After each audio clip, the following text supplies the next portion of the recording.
I would now like to introduce Lawrence Babbio, class of 1966, and chairman of the board of the Stevens Institute of Technology.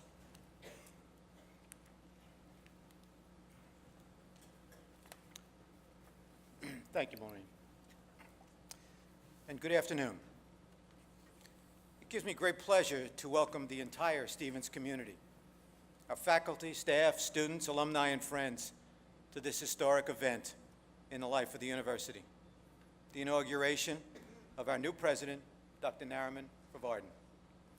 This is truly a momentous occasion for Stevens, as Dr. Farvardin is only the 7th president to take office here on Castle Point since the institution was founded 141 years ago.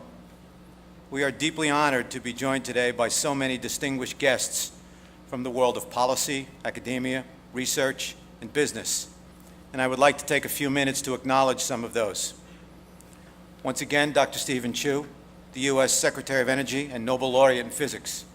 We also have with us, as Maureen just mentioned, the Honorable Kim Guadagno, the Lieutenant Governor of New Jersey, and the Honorable Dawn Zimmer, the Mayor of Hoboken. Also in our audience we have today Dr. Young Kim, who's the Executive Vice President of Alcatel-Lucent and the President of Bell Laboratories and Corporate Strategy. We have Mr. Jim Clark, the Chairman and CEO of Clark Enterprises. Mr. Cyrus Ansari, the President of Investment Services International. Also Mr. Fred Brinkman, a Senior Financial Consultant with Washington Management Corporation. And Mr. Phil Samper, the co-founder and a partner emeritus of Gabriel Venture Partners and the retired CEO and chairman of Cray Research. Also in our audience today, we have Mr. Charles Wagner, the president of Echelon Associations, and Mr. James Lemon, the chair and CEO of the Johnston Lemon Group. I'd also like to recognize at this point Dr. Farvardin's family, his wife Oveda, his mother Shahrazad, his father Hu Shang, and his daughter Tandis. Again, we welcome you all to this great and momentous occasion. As we prepare to install Dr. Farvardin in our highest office, we are mindful that this presidency marks a new beginning for the university, while it also affirms the enduring traditions and core values that define us.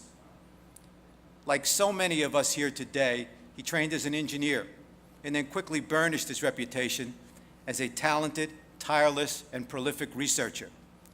To date, he has authored more than 150 technical papers in journals and conference proceedings.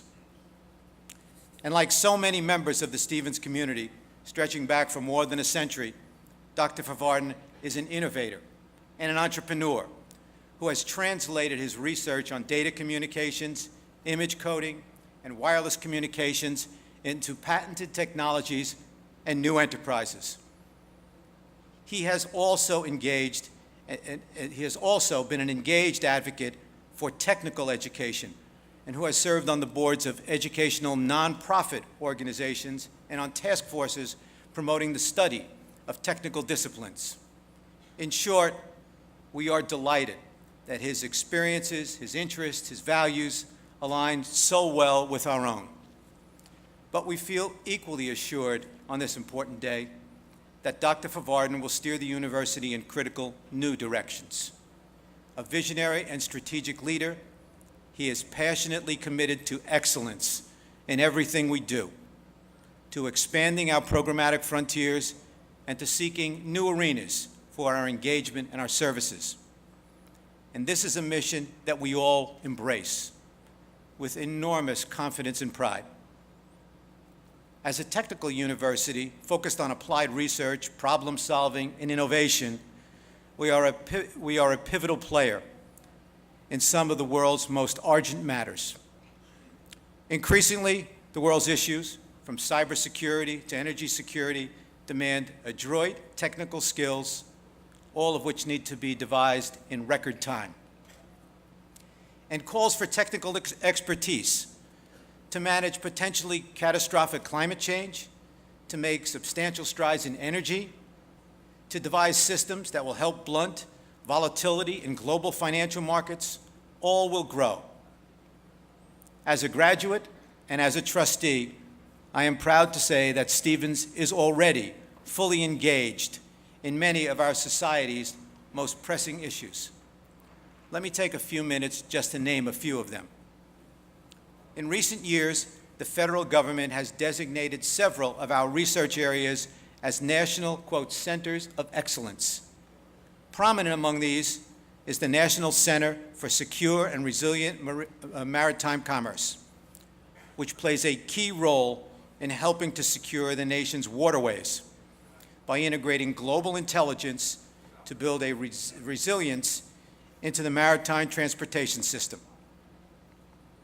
In these uncertain times, our second Center of Excellence, the Schools of Systems and Enterprises, is already at work on models that will facilitate multi-scale analysis of the financial system, including the close examination of systematic behaviors and risks, with a focus on designing a more effective monitoring system and a more durable safeguard system. In the third instant, as an institution, Stevens is committed to implementing new methods of generating renewable energy and maximizing energy efficiency right here on campus. The university's near-term goal is to achieve 35% off-grid power generation capabilities by the year 2013. Also, Stevens takes its role as an educational advocate and leader of off-campus technologies very, very seriously. The Center for Innovation in Engineering and Science Education recently won the Presidential Award for Excellence for helping schools integrate science and engineering into the curriculum in ways that truly engage students. But as we take stock today, and as we look into the future, we know that there is important work ahead of us. Many of the problems our student will be asked to tackle are yet unnamed and probably even unidentified. And as we have always done, we will prepare them for the known as well as the unknown with our rigorous curriculum and a rich array of problem-solving experiences both here and off campus. On a personal note, I must say that from the very first day I met Nariman, I was impressed by his intelligence and his thoughtfulness. After additional meetings and more conversations, I became more impressed with his terrific sense of direction, his knowledge of what's right for this university, and his great instincts on how to get it done.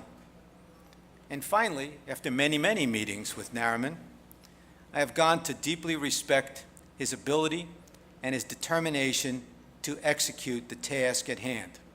And by the way, I really, really like him.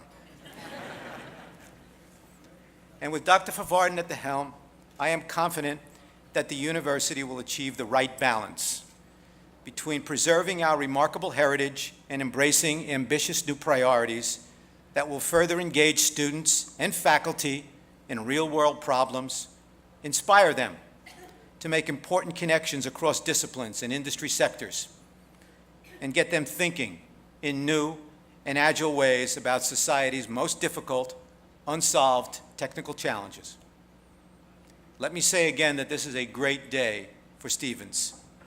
Going forward, the community should have full faith in the robustness and relevance of our core mission, every confidence that we will advance the university's position as a global leader in education and research and innovation, and the assurance that we will leave an even stronger and more richer institution for the generations to come.